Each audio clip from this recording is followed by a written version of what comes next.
नमस्कार साथियों, एक बार फिर से स्वागत है आपके अपने चैनल गॉड दी गड्डी में। तो देखिए, आज हम कक्षा 12 हिंदी अनिवार्य का 8वां पाठ पढ़ने जा रहे हैं। इस पाठ के कवि का नाम है फिराक गोरखपुरी। फिराक गोरखपुरी है, नाम से हमें लगता है कि ये शायद यानी कोई मुस्लिम गजल गायक है या कोई मुस्लिम लेखक है। ऐसा नहीं है। इनका मूल नाम है वो है रघुपति सहाय। रघुपति सहाय इनका मूल नाम है, वह रघुपति सहाय है। और बाद में इन्होंने गजल लेखन के क्षेत्र में अपना नाम रखा है, वह है फिराक। और चूंकि ये गोरखपुर के हैं, गोरखपुर इनका जिला होता है। इनका मूल गांव जो इनके पिताजी का गांव है वो है बांस गांव, जो गोरखपुर में ही होता है। और इसीलिए चूंकि ये गोरखपुर जिले के, तो इन्हें गोरखपुरी कहा जाता है, फिराक गोरखपुरी। संयोग देखिए, इनके पिताजी का नाम भी गोरख प्रसाद है। इनका जन्म हुआ है 1896 में और इनकी मृत्यु हुई है 1983 में। तो देखिए, ये जो शिक्षा का इनका प्रारंभ हुआ वह रामकृष्ण जी की कहानियों से हुआ है। उसके उपरांत इन्होंने कई सारी भाषाओं में अध्ययन कार्य किया है। कई सारी भाषाएं इन्होंने सीखी है। अरबी है, फारसी है, उर्दू और अंग्रेजी है, संस्कृत है, हिंदी तो थी, यह इन्होंने सीखी। इनका ज्ञान, इतनी भाषाओं का ज्ञान इन्हें था, यानी बहुभाषी व्यक्तित्व थे। साथ ही बाद के अंदर इनका जो अध्ययन का कार्य था वह बड़ा ही प्रबल था, बड़े ही मेधावी थे। और इस प्रकार ये अच्छी तैयारी करते हुए डिप्टी कलेक्टर के पद पे सुशोभित हुए। डिप्टी कलेक्टर के पद पर ये रहते हुए कुछ समय तक, 1 वर्ष तक इन्होंने कार्य किया। उसके उपरांत इन्होंने देशभक्ति के आंदोलनों में भाग लेना शुरू किया। तो स्वराज आंदोलन में इन्होंने भाग लेने के लिए ये पद छोड़ दिया, डिप्टी कलेक्टर का पद छोड़ दिया। इन्होंने अपने पद का त्याग किया। बाद में आंदोलन के दौरान ये सक्रिय रहे।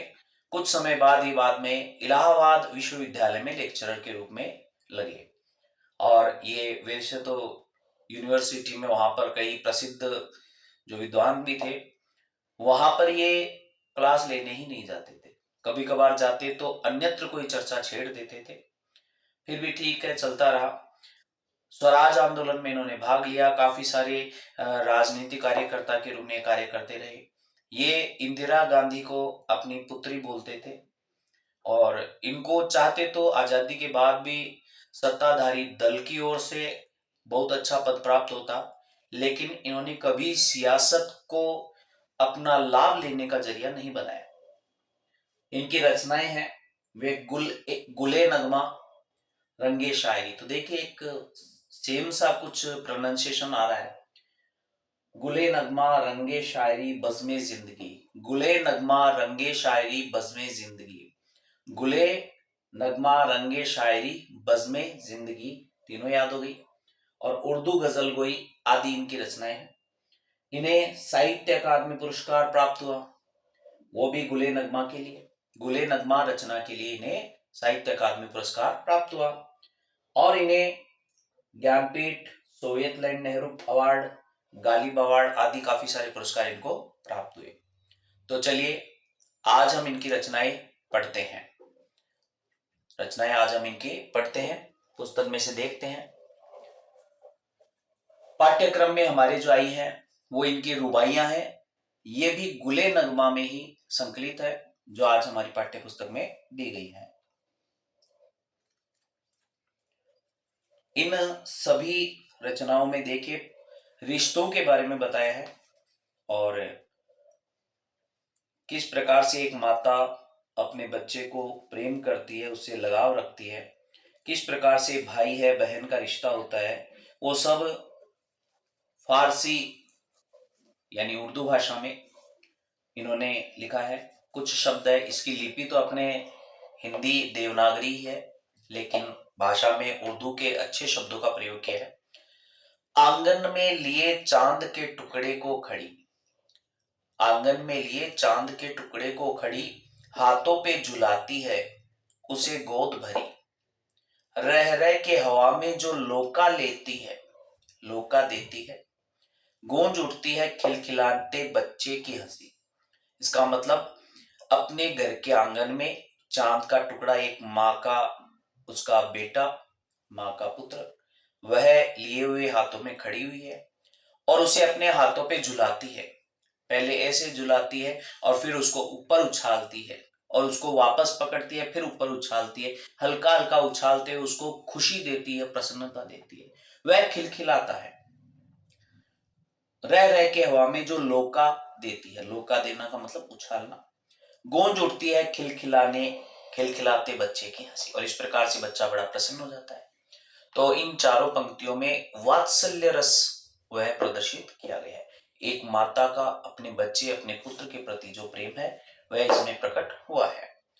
दूसरी चार पंक्तियां हैं, वे है, नहला के छलके निर्मल जल में, नहला के छलके यानी एकदम मुलायम, एकदम ऐसा जो बड़ा ही नरम जो पानी है, न तो ठंडा है न ज्यादा गर्म है। तो ऐसे छलके हुए साफ जल के अंदर अपने बालक को एक माता नहलाती है और नहलाते हुए उसके उलझे हुए गेसुओं से कंघी करके, गेसुओं में नहलाने के बाद में फिर वह उनके उलझे हुए बालों में कंघी करती है। और जब वह बालों में कंघी कर रही होती है तो नन्हा सा बालक उसको घुटनों के बीच में वह रखती है। वह अपनी माता के नर्म मुखड़े को देखता है, प्यारे से चेहरे को देखता है। किस प्यार से देखता है बच्चा मुंह को जब घुटनियों में लेके पिन्हाती कपड़े। तो माता के प्रति बच्चे का प्रेम और बच्चे के प्रति माता का प्रेम, ये वात्सल्य है और इसी वात्सल्य का इसमें भी प्रयोग किया गया है, वात्सल्य रस है। फिर आगे चलते हैं, जो तीसरी चार पंक्तियां हैं, यानी तीसरा जो पैरा है उसकी चार पंक्तियां वो सुनिए। दिवाली की शाम घर पुते और सजे हुए हैं, यानी घरों में रंग रोशन हो चुका है और सब घर एकदम साफ स्वच्छ है, जगमगा रहे हैं। चीनी के खिलौने जगमगाते लावे, और खूब सारे चीनी के खिलौने हैं बच्चों के खेलने के लिए। और जगमगाते लावे यानी दीपक भी जल रहे हैं, लावे यहां पर है दीपक। वो रूपवती मुखड़े पे एक नर्म दमक, यानी जो माँ है वो बड़ी सुंदर है, तो सुंदर मुखड़ा उसका वह चमक रहा है, उस पे एक नरम, या नरम का मतलब कोमलता, एक स्नेह प्रेम से युक्त चेहरा वो यहाँ प्रकट हो रहा है। वह बच्चे के घरोंदे में जलाती है दिए, और बच्चा जब कहता है तो वह बच्चे का जो छोटा सा घर होता है जिसमें वह खेलता रहता है, उस घर में भी वह एक दीपक जला देती है और इससे बच्चा खुश हो जाता है। फिर 4 नंबर पे चार पंक्तियां फिर से है, चौथा पैरा है। आंगन में ठुनक रहा है जिदयाया है, यानी कोई बालक है जो आंगन में एक जिद पकड़ करके ठसक रहा है और क्या कहता है, बालक तो है ही चांद पे ललचाया है, यानी उस बालक ने जिद पकड़ ली है, मुझे तो चांद चाहिए। उसको आसमान में चांद दिख गया तो वह अपनी माँ से जिद कर बैठा कि मुझे तो चांद चाहिए। तो माँ क्या करती है, ये सामान्य सी बात है, नन्हा सा बालक चांद को देख के बड़ा ही आकर्षित महसूस करता है और उसको पा लेना चाहता है। तो माँ क्या करती है, दर्पण उसे देके कह रही है माँ, देख आईने में चांद उतर आया है, यानी उसको हाथ में दर्पण देती है और चांद की जो परछाई है वह, उसका अक्ष है वह उसको दर्पण में दिखा देती है और कहती है, ले मैंने तेरे लिए चांद ले आई हूं और अब चांद को तू ले ले। तो बच्चा, ये स्वाभाविक सा है तरीका कि माँ अपने बच्चे की हर जिद पूरा करना चाहती है, वह किस प्रकार से उसको संतुष्ट करती है, यह तरीका वास्तविक होता है और उसका स्नेह प्रेम इन बातों में भी झलकता है। तो इसमें भी वात्सल्य है। फिर आगे देखिए, आखिरी जो 5वीं पंक्तियां हैं, 4 पंक्तियां वो सुनिए। रक्षाबंधन की सुबह, रक्षाबंधन है श्रावण शुक्ल पूर्णिमा को मनाया जाने वाला त्योहार है। तो रक्षाबंधन की सुबह रस की पुतली एक छोटी सी नन्ही सी बालिका, छाई है घटा गगन की हल्की हल्की, और ये श्रावण का महीना होता है तो पूर्णिमा चल रही होती है, उस समय में बारिश भी है, तो आसमान में घटाएं छाई हुई है, बादल चारों तरफ घिरे हुए हैं, हल्की हल्की बिजली की तरह चमक रहे हैं लच्छे। और आसमान का जो प्रभाव है वो राखी पर भी होता है। राखी जो पहले से ही बड़ी जगमग करने वाली होती है, उसके जो साइडों के अंदर पतले पतले तार जैसे निकल रहे होते हैं, वे भी चमक रहे हैं।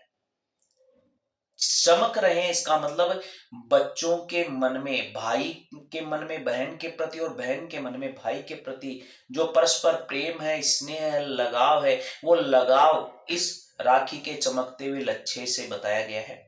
भाई के है बांधती चमकती हुई राखी, और इस प्रकार से एक बहन अपनी भाई के राखी बांध देती है। ये हमारी कविता पूर्ण हो गई है। इस कविता के 2 प्रश्न बताए गए हैं। तो देखिए एक प्रश्न नंबर 1, शायर राखी के लच्छे को बिजली की चमक की तरह कहकर क्या भाव व्यंजित करना चाहता है। तो शायर राखी के लच्छे को बिजली की चमक के समान बताता है। बिजली आसमान में चमकती है, बादल आसमान में छाए हुए रहते हैं जो शीतलता प्रदान करते हैं, और वह रोशनी, वह जोश, वह उत्साह, वह उल्लास जो आकाश में छाए हुए बादलों में होता है, वैसी की वैसी खुशी श्रावण पूर्णिमा के अवसर पर मनाए जाने वाले इस त्योहार रक्षाबंधन के अवसर पर एक बहन के मन में, एक बहन की चमकती हुई राखी के प्रतीक के रूप में सदैव छाया रहता है। उल्लास है, प्रेम है, स्नेह है, वो इस अवसर पर प्रकट होता है, जो कि भाई अपनी बहन के लिए प्रेम रखता है और बहन अपने भाई के लिए प्रेम रखती है। यही इसमें भाव व्यंजना की गई है। फिर दूसरा है प्रश्न, खुद का पर्दा खोलने का क्या आशय है। क्योंकि ये पंक्ति कहीं आई नहीं है, पर मुझे याद है कि फिराक गोरखपुर की रुबाइयों के अलावा गजल भी आई थी। उस गजल की एक पंक्ति थी, जो मुझको बदनाम करे हैं, काश वो इतना सोच सके, मेरा पर्दा खोले है या अपना पर्दा खोले है। ऐसी इस प्रकार से वो पंक्ति थी। उस पंक्ति का भावार्थ है कि दुनिया वाले दूसरों की बुराइयां, दूसरों की कमियां बताते रहते हैं, छिद्रान्वेषी बनते रहते हैं। ज्यादातर लोग कमियां ही बताते हैं, छिद्रान्वेषी। तो वो अपने गिरेबान में भी झांक कर देख ले कि वो मेरी कमियां बता रहे हैं या अपनी खुद की ये कमी, कि दूसरों में कमी निकालने का कार्य कौन करता है, उसमें खुद की भी ये कमी है। क्योंकि दूसरों की कमियां ही देखना अपनी कमी भी होती है। तो खुद का पर्दा खोलने का यही आशय है कि वह स्वयं के दोषों को वह प्रकट कर रहे हैं। हालांकि ये प्रश्न आएगा नहीं, मेरे विचार में आ भी जाए तो आपको उत्तर बता दिया है मैंने। ठीक है, तो प्यारे साथियों, आपके किताब का पद्य भाग लगभग 1 पार्ट और बाकी है। आपके 8 पार्ट मैंने पूरे करवा दिए हैं। तो साथियों, बड़े ही तरीके से आपको ये कोर्स पूरा करवा रहा हूँ। कोशिश है पूरी कि 15 तारीख तक में आपके गद्य भाग में ज्यादा समय नहीं लगेगा, क्योंकि गद्य को शॉर्ट पॉइंट्स बना के उस पूरे पार्ट को समझाना होगा। 20 से 25 मिनट का हर पार्ट का एक वीडियो बनेगा, इजी वे में आपको समझा देंगे। साथ ही कुछ पेपर है जो चाहे 2 भाग में फिर कंटिन्यूअसली पूरे अंकों के बना करके आपको बता देंगे। व्याकरण का पार्ट है, वह भी 15 से 17 के बीच में कोशिश करेंगे 2-3 दिन में वीडियो अपलोड कर दें। तो चैनल को सब्सक्राइब करवाएं, शेयर करें और साथ ही साथ लाइक करें। धन्यवाद। जय सिया राम।